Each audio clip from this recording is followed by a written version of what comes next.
Esther chapter 8. On that day King Ahasuerus gave Queen Esther the house of Haman, the enemy of the Jews. And Mordecai came before the king, for Esther had told how he was related to her.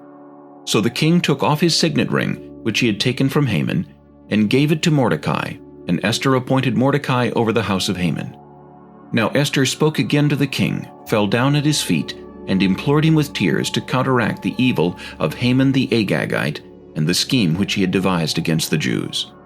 And the king held out the golden scepter toward Esther.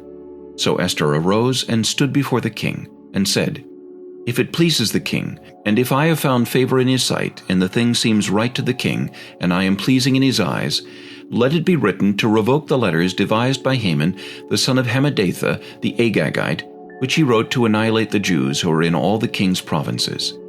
For how can I endure to see the evil that will come to my people? Or how can I endure to see the destruction of my countrymen?" Then King Ahasuerus said to Queen Esther and Mordecai the Jew, "Indeed, I have given Esther the house of Haman, and they have hanged him on the gallows because he tried to lay his hand on the Jews. You yourselves write a decree concerning the Jews as you please in the king's name, and seal it with the king's signet ring. For whatever is written in the king's name and sealed with the king's signet ring, no one can revoke."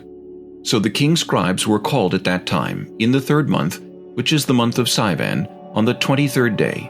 And it was written, according to all that Mordecai commanded, to the Jews, the satraps, the governors, and the princes of the provinces, from India to Ethiopia, 127 provinces in all, to every province in its own script, to every people in their own language, and to the Jews in their own script and language.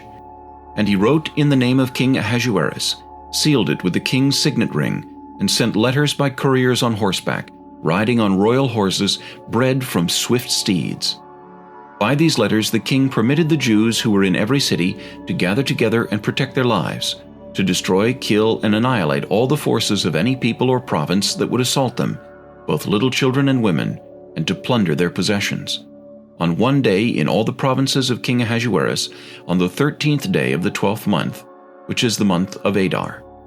A copy of the document was to be issued as a decree in every province and published for all people, so that the Jews would be ready on that day to avenge themselves on their enemies.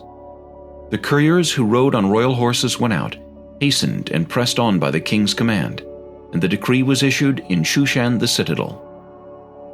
So Mordecai went out from the presence of the king in royal apparel of blue and white, with a great crown of gold and a garment of fine linen and purple, and the city of Shushan rejoiced and was glad.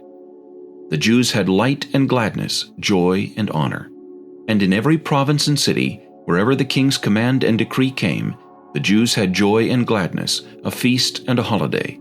Then many of the people of the land became Jews, because fear of the Jews fell upon them.